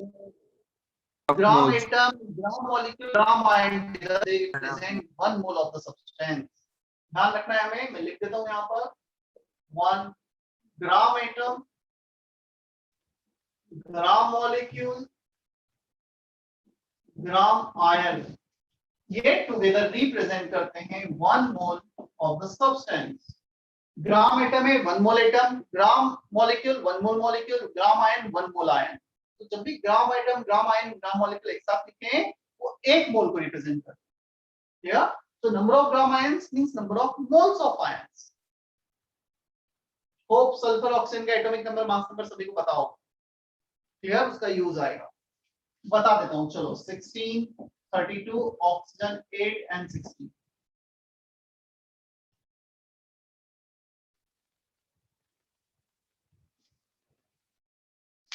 ये क्वेश्चन तुम कर लेते हो, मतलब तुम्हें मोल कॉन्सेप्ट का बेसिक सब कुछ समझ में आ रहा है। एटम, मोल, मॉलिक्यूल कैसे डिफरेंशिएट कर रहे हैं, सब कुछ समझ में आ रहा है। और नहीं होता है तो फिर क्या करना है मैं बताऊंगा, फोकस करना है और फिर घर पर लेक्चर के बाद वापस से सारे क्वेश्चन खुद से प्रैक्टिस करना है, उसके बाद होमवर्क करना है। मैं फिर से रिपीट कर रहा हूँ, कुछ चीजें बेसिक चीजें हैं जो हमें ध्यान रखनी है। फर्स्ट, लेक्चर नोट्स बहुत अच्छे से बनाना है। सेकंड, लेक्चर के बाद सबसे पहले लेक्चर नोट्स पढ़ना है। क्लियर, लेक्चर नोट्स पढ़ना है और उसमें जो एग्जांपल्स क्लास में कराए गए वो खुद से करना है, तब जाके वो टॉपिक, वो कॉन्सेप्ट, थ्योरी पार्ट स्ट्रांग होता है। उसके बाद we need to move on homework. Clear, तो लेक्चर नोट्स को अच्छे से बनाना है, अच्छा टाइम देना है। देन होमवर्क जब तुम कर रहे हो तो उसके लिए एक सेपरेट नोटबुक होना चाहिए। लेक्चर नोट्स में खिचड़ी नहीं बनानी है, ठीक है। हाँ, ये क्वेश्चन मैंने दिया, ये कंटिन्यूएशन में लेक्चर नोट्स में जाएगा।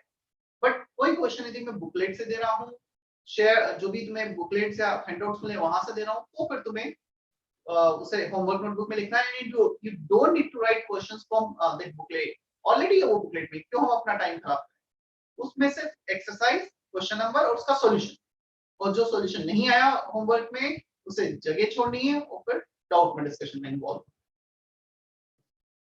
और डाउट्स जब हो जाए उस टाइम पे उसमें लिख लो सॉल्यूशन, और फिर वापस से वो डाउट्स ट्राई करो घर पर, जो तुमसे नहीं बने थे, जो तुमने टीचर से पूछे थे। कभी एज्यूम मत करो टीचर ने कर दिया तो तुम्हारा भी हो गया, ठीक है। तो उसे फिर से ट्राई करो, तब जाके वो टॉपिक स्ट्रॉन्ग होता है, ग्रिप आती है। तब जाके तुम 2 महीने बाद ये नहीं बोलोगे कि सर वो तो पढ़ा था सब भूल गए। मतलब वो तभी होता है ऐसा, जो हमने हमारे डाउट थे वो हमें लगा कि हमारे क्लियर हो गए, क्लियर ही नहीं। तो ऐसे हम स्टेप बाय स्टेप आगे जाएं, मतलब कुछ बेसिक सी चीजें हैं उसको फॉलो करते जाएं।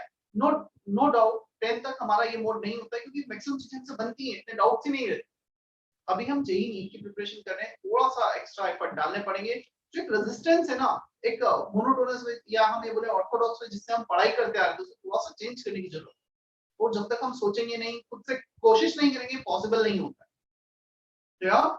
ये कॉम्पिटिटिव एग्जाम से 15 लाख बच्चे, 12 लाख बच्चे नीट का एग्जाम देंगे, सीट से हमारे पास 40-50,000 गवर्नमेंट सीट।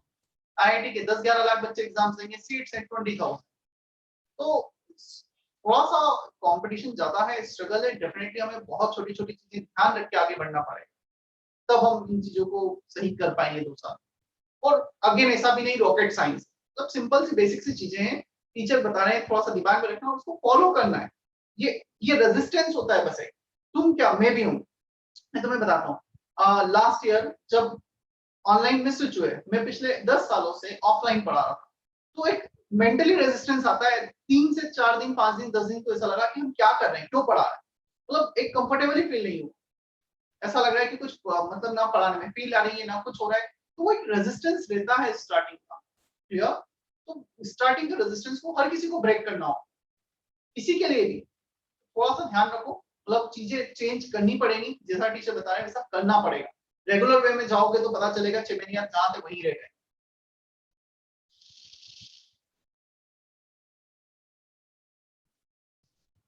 क्योंकि तुम भी फील कर पा रहे हो, यदि तुम्हारे 10th के स्कूल के लेक्चर्स होते हैं, 9th के स्कूल के लेक्चर होते हैं, तो तुम शायद फटाफट टीचर ने पढ़ा और आंसर देते जा रहे हो, बट यहाँ पे वैसा नहीं है।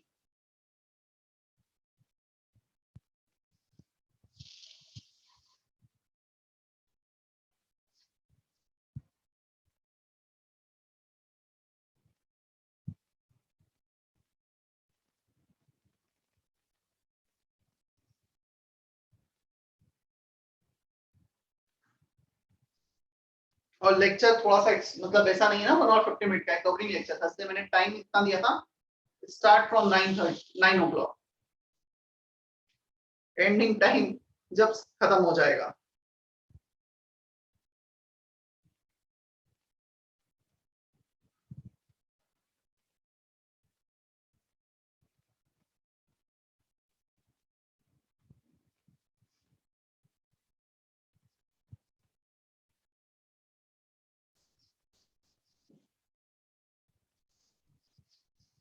Waiting for your response in chat box. If you want, you can also put answer in terms of NA. Exact calculation की बजाय NA के terms में भी answer report कर सकते.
First part 0.5 weight by molar weight 96 इसका molecular mass है 32 plus 16 into 4 96 extra electron के कारण mass में कोई change नहीं.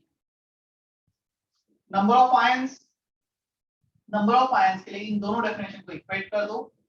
N upon Na weight by molar weight basically number of moles आ गया हमारे पास 0.5. So number of ions 0.5 Na. Number of ions, number of moles into Avogadro's number वो आ गया 0.5. 1 mole Na ions, 0.5 moles 0.5 Na ions. Number of sulfur atom 0.5 Na into 1. Number of oxygen atom 0.5 Na into 4. Check first 4 part. किसी को doubt है तो clear करो भी first 4 part में.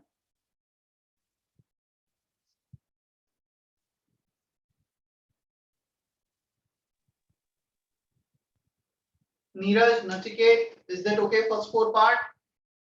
Kanchan, Yes, sir. Krishna. Yes, sir. Yes, sir. Sulfur atom into 1. Oxygen atom 4 oxygen. So number of molecule into 4. अब number of protons. देखो जब भी ऐसा कुछ क्वेश्चन आता है ना number of protons electron neutrons हमेशा ये किया जाता है. सबसे पहले तो number of molecules ions calculate कर लो into number of protons, electrons, neutrons जो भी तुम्हें निकालना है पर एटम, पर मॉलिक्यूल और पर आयन में का मल्टीप्लाई कर दो। 0.5 यानी मॉलिक्यूल्स हैं हमारे पास।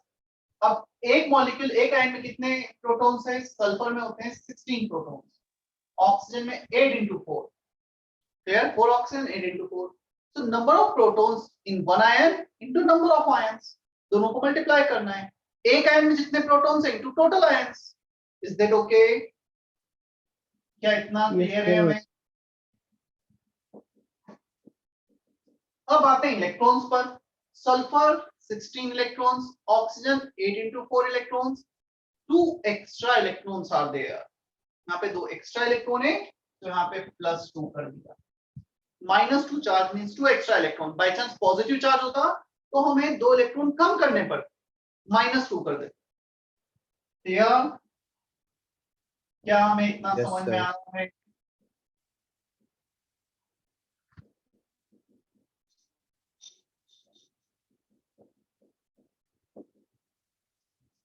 मास ऑफ प्रोटॉन्स, चलो प्रोटॉन के मास के लिए क्या करते हैं हम? 0.5 number of protons, 0.5 Na + 16 + 8 into 4, ये तो प्रोटॉन्स हो गए इतने। What is the mass of one proton? Mass of one proton is mp। Clear? 1.67 10⁻⁻24 ग्राम। जब तुम इसका मल्टीप्लाई करोगे number of protons into mass of one proton, total mass of the proton.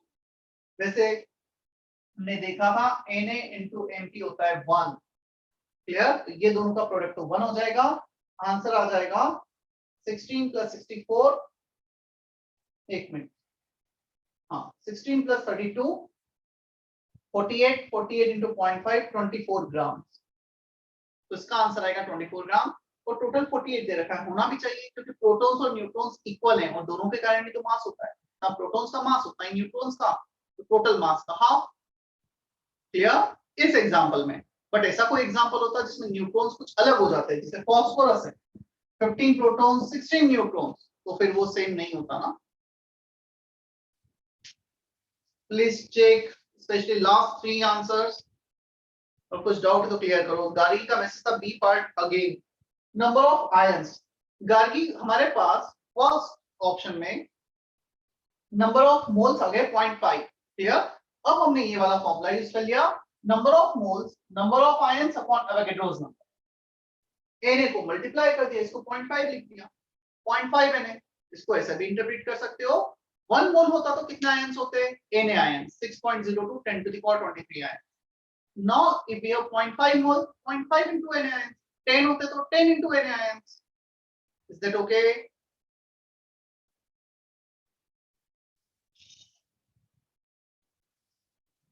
क्या यहाँ तक क्लियर है सभी को? Yes sir. Yes, sir.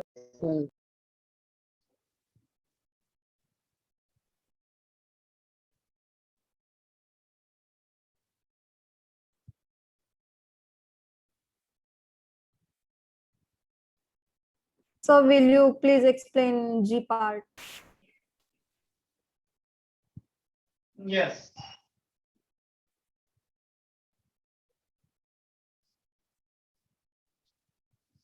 देखो, let's say we have to find out total weight of students. Clear? Assume all the students have same weight 50 kg. मुझे total weight निकालना है। सबसे पहले मुझे क्या करना पड़ेगा? एक क्लास में जितने भी स्टूडेंट है उनका टोटल वेट निकालने के लिए नंबर ऑफ स्टूडेंट काउंट करने पड़ेंगे।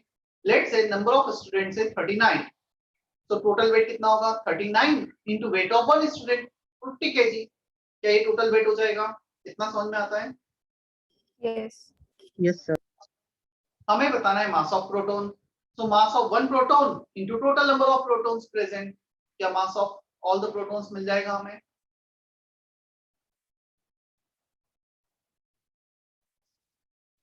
एक प्रोटॉन का मास mp, टोटल प्रोटॉन्स इसके थर्ड लास्ट पार्ट में हमने कैलकुलेट किया था। So total number of protons into mass of one proton will give the total mass of all the protons. So Na into mp, चाहो तो लिख लो कहीं पर, Na into mp is 1।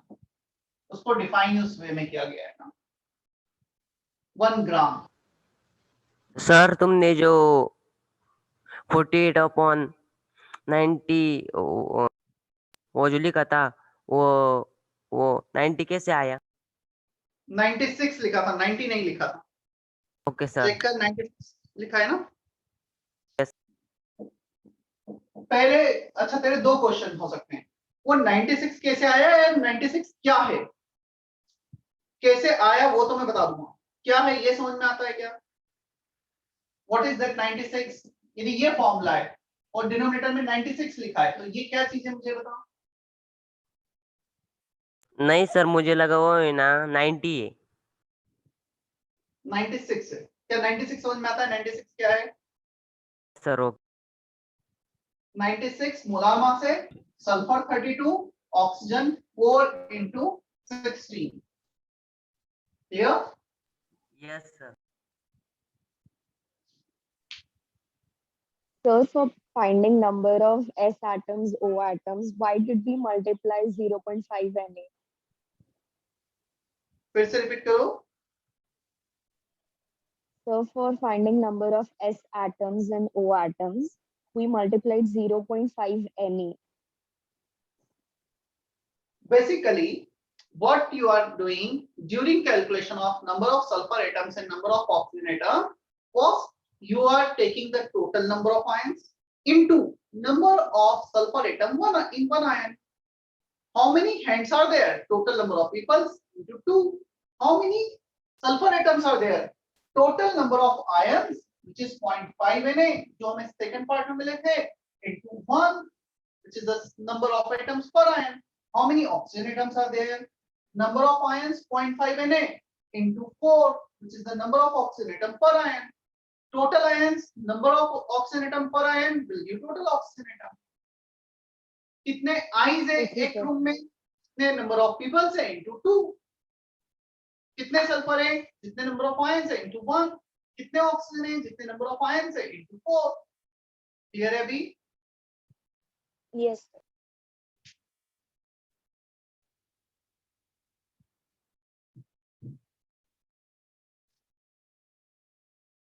Okay,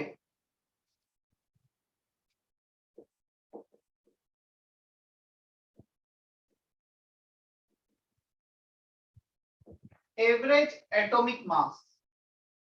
Average atomic mass is defined when we have two or more than two isotopes of an element. Isotopes means जिनका atomic number same है but mass number different है. So in such kind of cases we can define average atomic mass M1A1, M2A2, M3A3 up to last. दो ही isotope है तो यहाँ तक रुक जाएंगे, तीन आइसोटोप है तो 3 तक जाएंगे, 4 है तो 4 तक जाएंगे, जितने भी आइसोटोप्स है तब तक M1A1 ऐसा मल्टीप्लाई करते जाएंगे upon addition of this A1 plus A2 up to last, which is always 100. अब क्वेश्चन आता है, so what is M and what is A? मैं एक एग्जांपल ले लेता हूं, नाइट्रोजन 11, 12, 13, 95%, 4%, 1%. हाइड्रोजन ये तो हो गया M1, ये हो गया M2, ये हो गया M3. So M1, M2, M3 are isotope mass of different various isotopes. Clear? अब आता है 95%, 4%, 1% क्या है? This is the percentage abundance. यदि हमने 100 एटम्स लिए तो उसमें 95 एटम्स इसके हैं, 4 एटम्स इसके हैं, 1 एटम इसके हैं. This is the percentage abundance A1, A2, A3. Clear? क्या परसेंटेज का एडिशन हमेशा 100 होगा? ऐसा हमने पढ़ा है क्या बचपन में कभी? Percentage is always out of 100. Yes. Yes. 100 आना है. M1A1 1 into 95, M2A2 2 into 4, M3A3 3 into 1 upon 100 is average atomic mass. तो ये परसेंटेज अबंडेंस और ये उनका M1, M2, M3. Clear?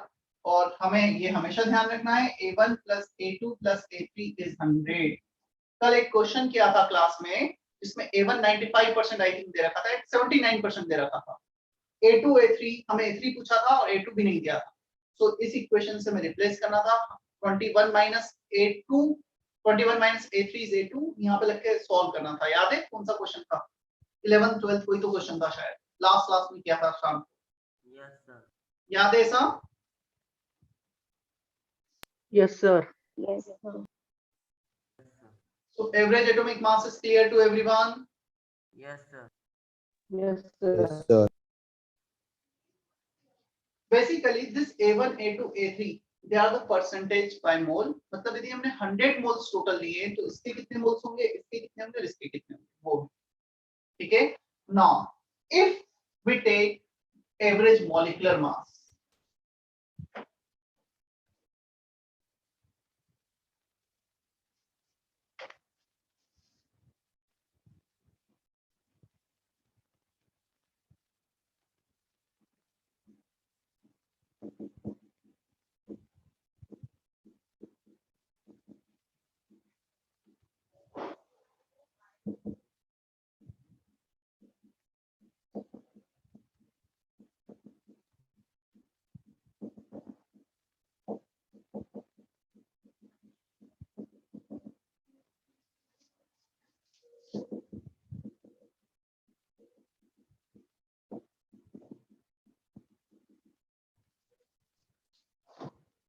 average atomic mass हमने define किया था when we have two or more than two isotopes. Average molecular mass हम define करेंगे when we have two or more than two molecules present in a system.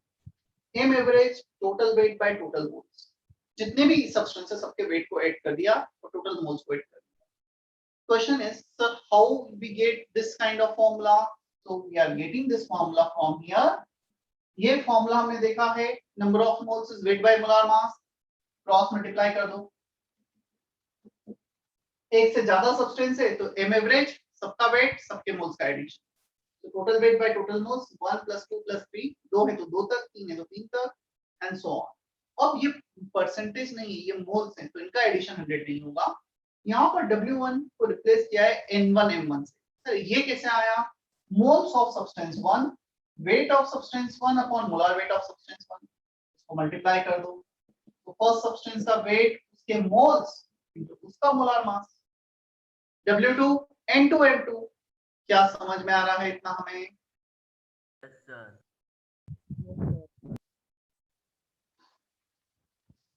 Yes. Any doubt to anyone? Question notes पे based एक.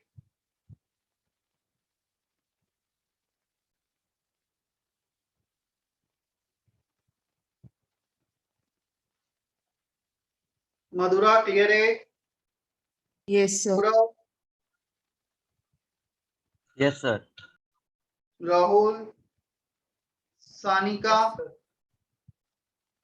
Yes, sir. Sanika, Yes.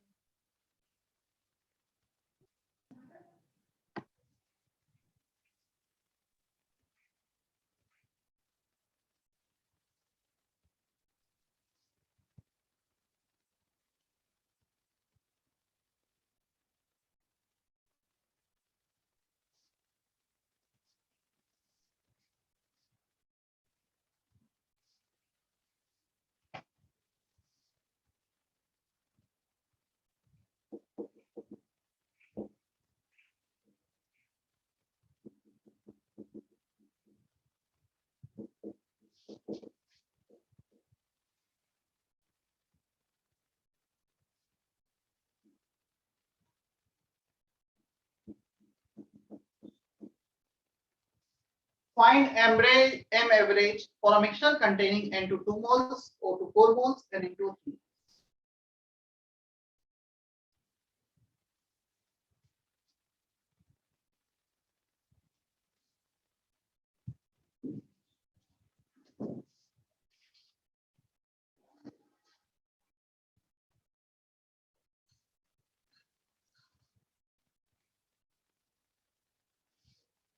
अमन का message आया था sir, please repeat, मैंने miss कर दिया, कब था आई डोंट नो. अमन,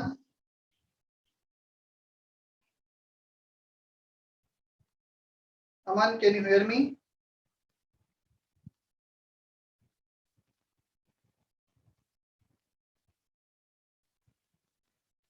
हाँ अमन, अनम्यूट करके बताओ क्या पूछना चाह रहे थे.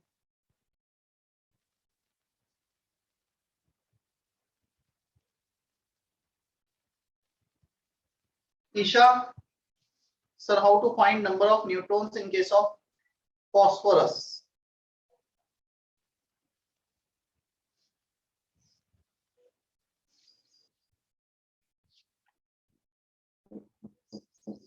If we take this example और इसके लिए मैं 0.5 Na मोल्स मतलब 0.5 मोल्स 0.5 Na मॉलिक्यूल्स ले लेता हूं। तो क्वेश्चन है इसमें नंबर ऑफ न्यूट्रॉन्स कैसे निकालेंगे। Phosphorus atomic number is 15, mass number is 31, तो इसमें 15 प्रोटॉन्स 16 न्यूट्रॉन्स हैं, तो 16 न्यूट्रॉन्स इसके, ऑक्सीजन 8 न्यूट्रॉन्स, बस जो 15 किया था ना लास्ट टाइम उसको 16 कर देना है, मतलब बेसिकली जितने भी एटॉमिक नंबर है उसमें एक प्लस कर दिया है। और यहाँ पे ऐसा सब्सटेंस होता है जिसमें 18 न्यूट्रॉन्स है तो 18 कर देते हैं। क्लियर है Isha? Yes, sir. Okay.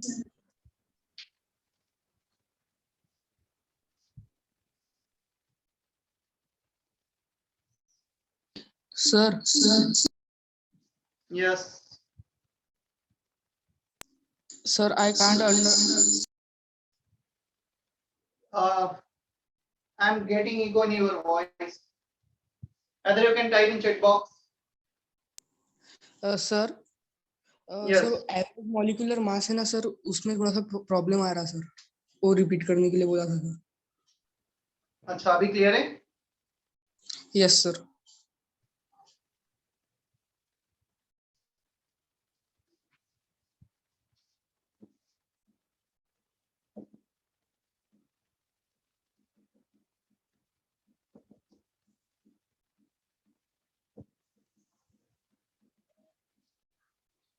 Here moles are given, तो बेटर है ये वाला फॉर्मूला यूज कर लें हम।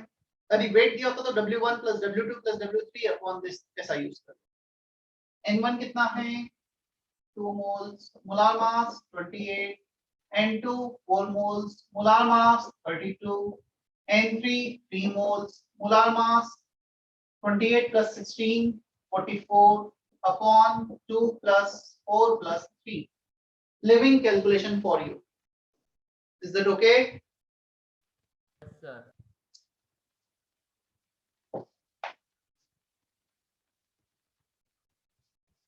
चले हम आगे।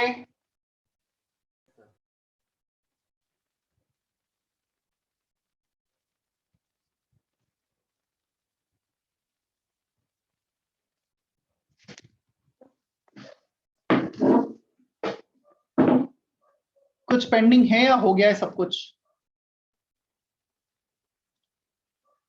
हो गया सर। जाना है, ज्यादा टाइम हो गया ऐसा लेक्चर को। रुको देख लेते हैं एक बार।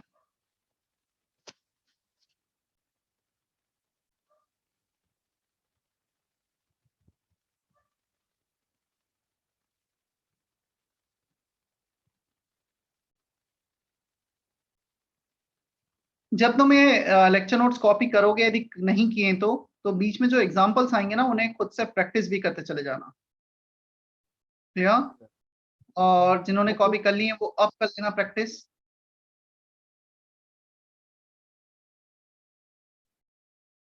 इसका Yes.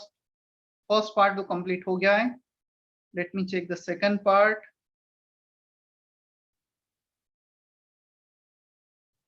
एवरेज एटॉमिक मास ये भी हो गया है।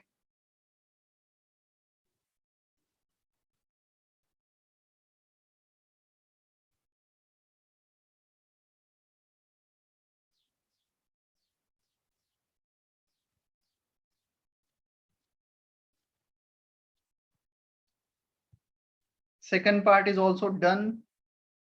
Third part of this lecture notes. Characteristics of gases. I don't think कि characteristics of gases किसी ने मिस किया है। सभी ने अटेंड किया? ऐसा कोई बच्चा जिसने characteristics of gases मिस किया है? Please raise your hand.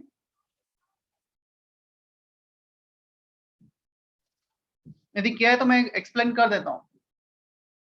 Isha और कोई?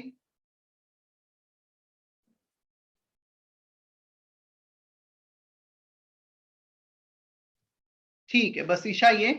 चलो ईशा को ही मैं एक्सप्लेन कर देता हूँ, जिसे सुनना है ठीक है, अदरवाइज पहले मैं होमवर्क बता देता हूँ, specially for the new student. Old student के लिए तो सारा ही होमवर्क है, पूरा बुकलेट जैसा कल बताया गया है, except some question. For new student exercise part 2 जो भी हैंडआउट है, पीडीएफ फाइल सेंड किया है, एक्सरसाइज पार्ट 2 का तुम्हें क्वेश्चंस करने हैं सबसे पहले 1 to 30। ठीक है, क्वेश्चन नंबर 1 to 30 इसमें से कुछ क्वेश्चंस क्लास में कराए थे, बट ठीक है तुम्हारे लिए शायद सब कुछ नया रहेगा अभी। सो 1 to 30 करना है, वो क्वेश्चंस हो जाएंगे, फिर बीच में एक दिन हम डिस्कशन कर लेंगे, और 1 to 30 के फिर बचा हुआ मैं सारा होमवर्क दे दूंगा। Exercise part 2 question number 1 to 30, is that okay to everyone? Yes, sir. और बचे हुए जो पुराने स्टूडेंट हैं जिन्होंने अटेंड किया है उन्हें तो सारा करना ही है, ये उन बच्चों के लिए जिन्होंने अभी अभी 2-3 दिन में ज्वाइन किया, और ऐसा नहीं कि 1 to 30 हो गया तो उसके बाद बैठे, प्रायोरिटी पे 1 to 30 है, उसके बाद बचा हुआ भी तुम कर सकते हो।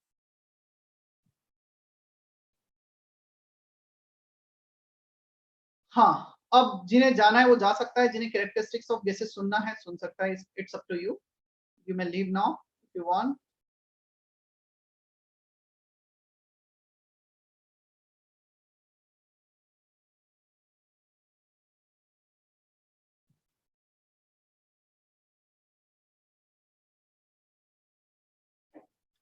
Isha, can you rate this characteristics of gases?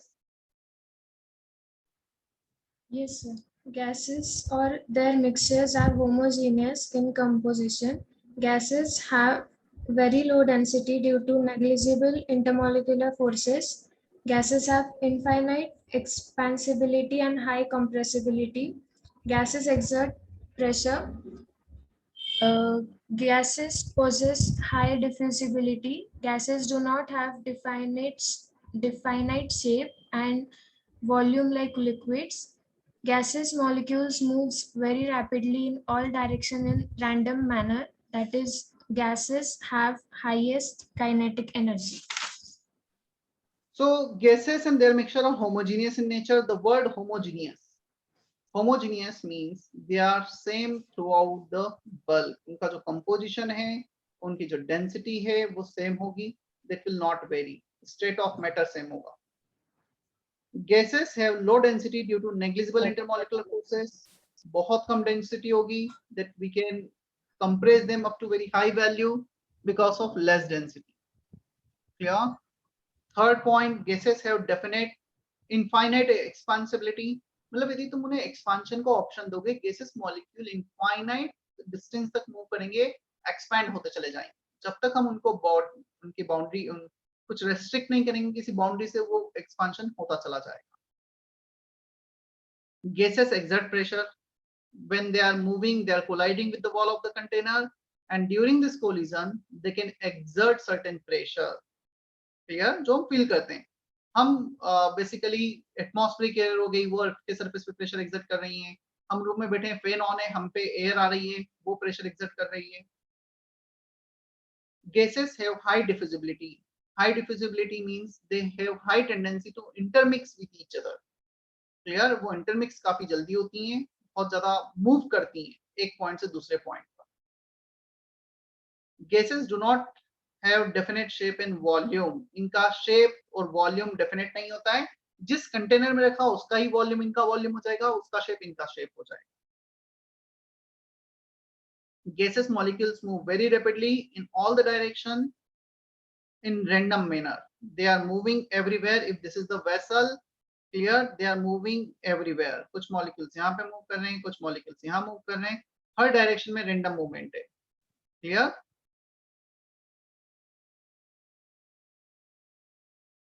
Is it okay? Yes.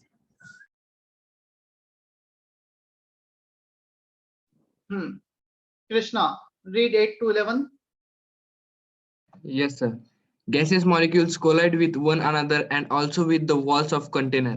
Gases can be liquefied if subjected to low temperatures and high pressures. 9. Thermal energy of gases is much greater molecular attraction. Gases undergo similar changes with change of temperature and pressure. In other words, gases obey certain laws known as gas laws. Gaseous molecules collide with one another and also with the wall of the container. So during their movement, वो एक दूसरे से भी collide होंगे, container के wall से भी collide होंगे. Gases can be liquefied if subjected to low temperature and high pressure. So वो liquefied भी हो सकते हैं यदि हमने उनको बहुत ज्यादा प्रेशराइज किया। इसका एग्जांपल है एलपीजी सिलेंडर, गैसेस को बहुत हाई प्रेशर पर प्रेशराइज करके लिक्विफाइड कर देते हैं, एलपीजी लिक्विफाइड पेट्रोलियम गैस। इनका थर्मल एनर्जी मतलब energy due to movement is much greater than molecular attraction. जो अट्रैक्शन फोर्सेस है उनसे काफी ज्यादा होता है।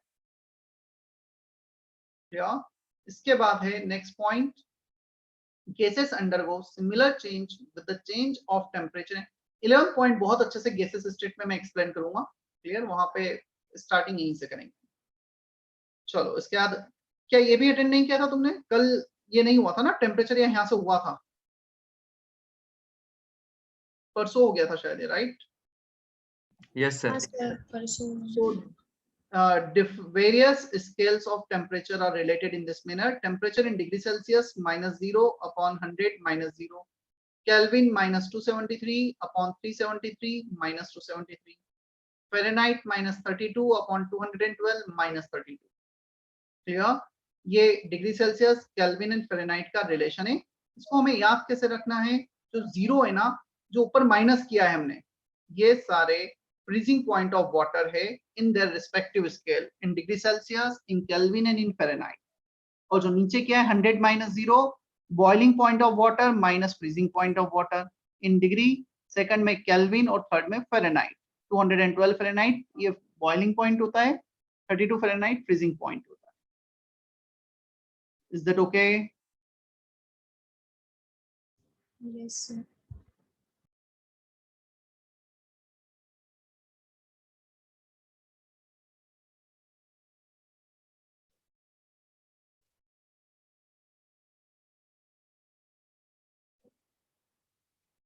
ये फिर ठीक है, उसका एक्सप्लेनेशन था।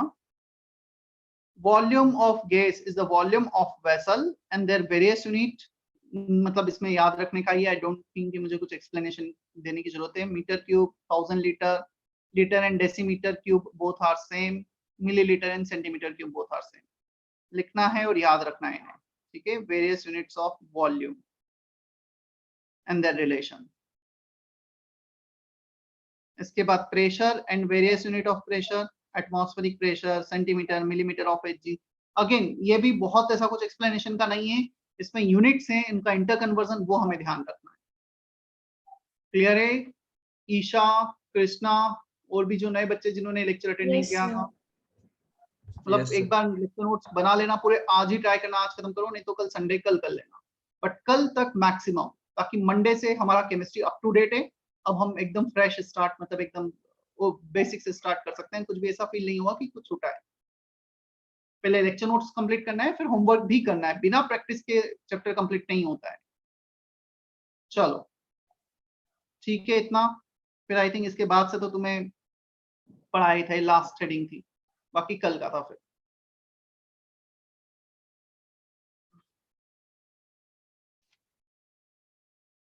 Is that okay? Yes, sir. जल्दी बोलो। Ayush, Krishna, Yes, sir. Sanisha, Somnath, Yes, sir. Vaishnavi, Heram. Yes, sir. ठीक है, सेशन एंड करें। मेरा कवरिंग खत्म हो गया है, मुझे सेकंड लेक्चर की रिक्वायरमेंट नहीं है। डेफिनेटली डाउट डिस्कशन के लिए एक लेक्चर लूंगा मैं, तो तुम प्रैक्टिस कर लो, नेक्स्ट वीक में रख लेंगे। Is that okay? Okay, sir. Okay, sir. I and the session now. Okay, sir. Yes, sir. Yes, sir. ठीक। Okay, sir.